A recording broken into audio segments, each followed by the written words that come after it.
Ian Blackford has stood firm on the Queen's role in the event of Scottish independence, despite SNP members preferring an elected head of state. The First Minister of Scotland, Nicola Sturgeon, plans to stage another referendum on Scottish independence by the end of 2023. However, a new poll by Savanta Comres has found that the majority of Scottish people believe a second referendum should not take place in the next 2 years. It also found that 51% of the people in the poll would vote against the independence of Scotland at a future referendum. Though the Scottish National Party petitions for the independence of Scotland, its policy states that the monarchy would retain its position. However, many members have stated their desire for an elected head of state over the monarchy.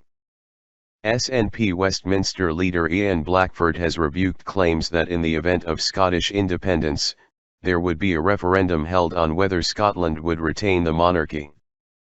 While talking to the PA news agency, Mr. Blackford stated, "The Queen will remain head of state in an independent Scotland."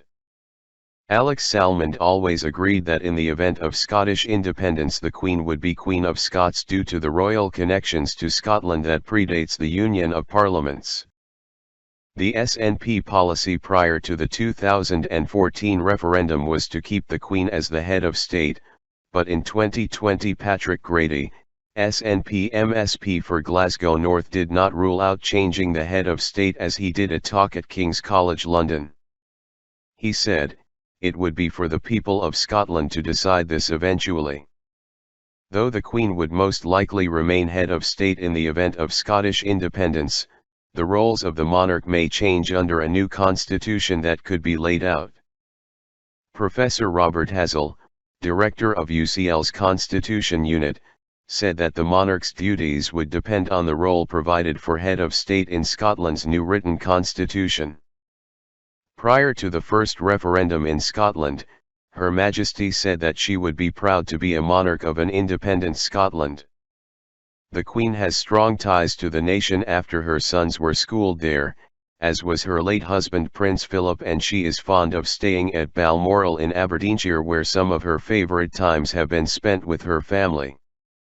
The monarch also spends time at Holyrood Palace in Edinburgh, which is the official residence of the British monarch in Scotland. When the Queen opened Scottish Parliament in 2021, she noted the deep and abiding affection that herself and Prince Philip shared for the nation. She said, "I have spoken before of my deep and abiding affection for this wonderful country and of the many happy memories Prince Philip and I always held of our time here.